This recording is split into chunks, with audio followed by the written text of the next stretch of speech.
when I was 7 years old was my first actual concussion. I come off a wave there, it was a big one, went over backwards and I hit my head on the reef. You know, you've got an opportunity here to conquer your fear. Are you going to let this wave beat you down, or are you going to stand back up and go out there? 10th of December 2015. I got the game wrong. I felt like I had the life knocked out of me. There was a 10-wave set that all broke in that same spot, and now I was just in the impact zone. I basically have like a really strong fight response, which keeps me alive in this moment, right? And gets me back to the land. I started to lose like my ability to move and speak and see, and the doctors were like, we don't know, 5 to 10 years. 5 to 10 year recovery period. Yeah, they said they didn't know. And that's when I felt the full fear of like, what's my future hold? I was pretty real.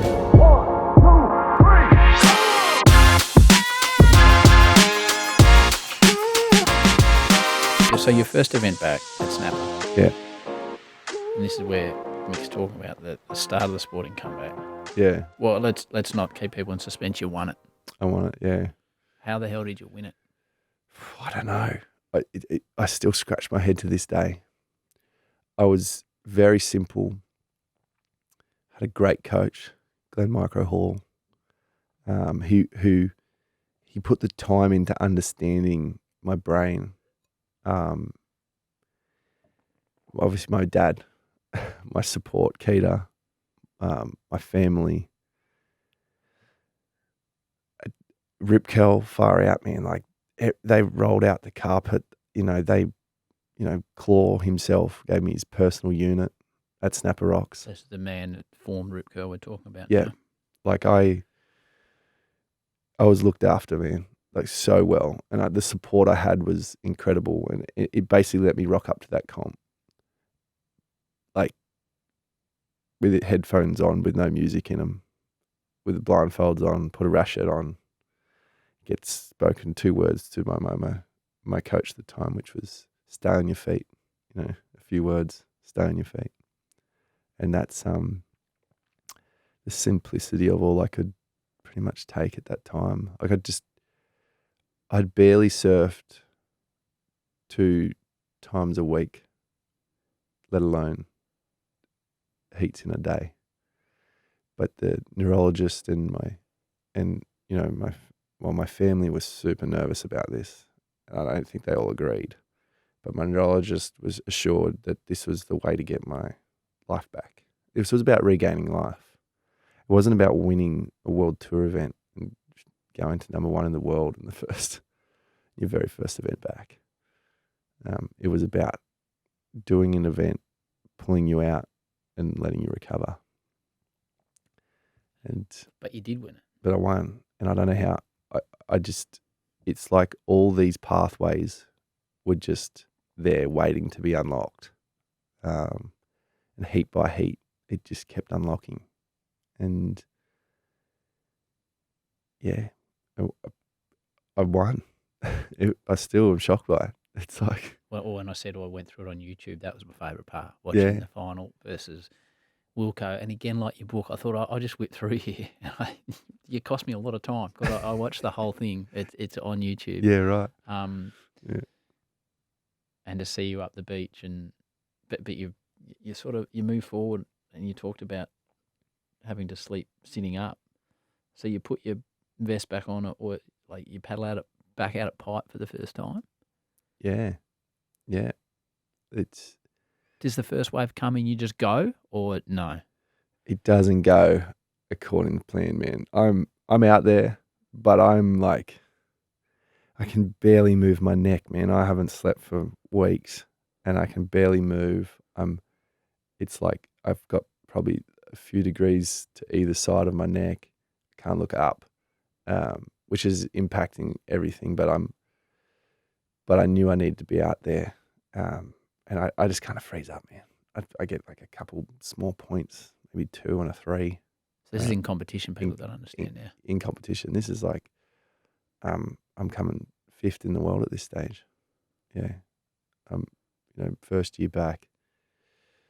So I would have loved to have made. All I had to do is make 1 heat at pipe, and I would have been in the top 5 or and beyond. But just froze up, couldn't move. But it took years of trying to surf that wave again. I'm not gonna lie, it wasn't. That's why I say it's like, was I a changed man? I don't know. Did I go and try and do the same things that I used to do? Yeah, I tried to surf pipe again. I tried to but I wasn't the same. I was different. So. And the decision, you had your last event at Bell's, which was just a triumph for you and your family. Mm-hmm. To step away, athletes talk about how hard it is to retire. Mm-hmm. But when it's probably earlier than they were hoping, expecting, or dreaming, I presume it's even harder. Was it a relief? Was it a difficult decision to make? Was it the only decision you could make? Like from the outside looking in, it's the only decision you could make for your health and your wife and your children. Yeah. But I imagine when that is such a part of your being that it's not the easiest thing to do. I tossed it around for 6 months. Did you? Yeah. It was like, I didn't want to make the phone call. I had to call Rip Curl. I was like, this is not what I even want to do. I don't even want to have this conversation. I've had the conversation a number of times. To be fair, Rip Curl are probably hoping to get that call from you. Because of their love for you. They're probably waiting for the call for you to say, I'm done here. Yeah. And I think the guys in Rip Curl and, they probably knew, I think my teammates knew. I think my family knew. I think everyone else knew but me that it was time. They'd seen what I'd gone through just to stay at that level for that long after an accident like that. And, many more things that unfolded in it. But prior to making that decision, surfing was at the Olympics for the first time. Yeah, yeah. The delayed Olympics. Yeah. And you're a man that wasn't going to make the team, made the team, won Australia's first ever medal in surfing. I was such an outside shot, man. Yeah. Like it didn't even look like I was going to make the team. And then, I made the team in the top spot, mind you. And I did that through overcoming my fear at Chopu in a huge waves. I put on a helmet for the first time. So there's like those parts in life where you kind of like, maybe I didn't learn, but maybe I did. I started to learn ways around fear that didn't have to be head on to fear, but I could actually put on some safety equipment or pick the eyes out of it or learn different way. My relationship with fear was different to what I'd learned as a child. Now I was starting to evolve into a different form. And so evolving that relationship with fear of like, okay, well, you can listen to it sometimes and maybe you don't have to go that wave because you are scared. Maybe for good reason. That's not defeat. That's not defeat. That's not a loss. You don't have to conquer that every time. So I was learning this new way and it brought me to a win, which qualified me for the Olympics. And then, coming to the Olympics, it was like, okay, it's in Japan. I'm 6'3" and it's going to be tiny. So I was kind of like a bit of a same thing where the fear came up and was like, I'm representing my country. I'm not the best person for the job here. Like, I'm clearly not an air guy anymore. I don't have the ability to spin and like I used to without getting unstuck, and then without being a bit dizzy and like things like that. So with my new way of looking at fear, I started to, all right, I'm scared of not representing my country well. What do I need to do here? So I just started to train in small waves. Like all the time, we just did session after session in tiny waves, bad waves. I tried to I brought myself back into the space where I need to get really good at spinning again. I don't think it particularly worked, to be honest, but there's a medal to say it did. Yeah, there is a medal to say it did. So, but we get to the Olympics and then we have this crazy typhoon swell, which is like just that little reprieve that I needed from Mother Nature to just the waves popped up just that enough to all the training I'd done and things synced up and and I walked away with this medal, man, and I'd been visualizing it for like years because of the delay as well. Yeah. Right. And I'd just been like, just, I'm going to walk away with the medal. And that was what everything in my head was thinking, and I've experienced things like winning my first event back. So at this stage, I kind of was like, don't count yourself out. I'd experienced something where it's not supposed to happen. So had a bit of a dream that just, I kept dreaming every day. What did it mean to you?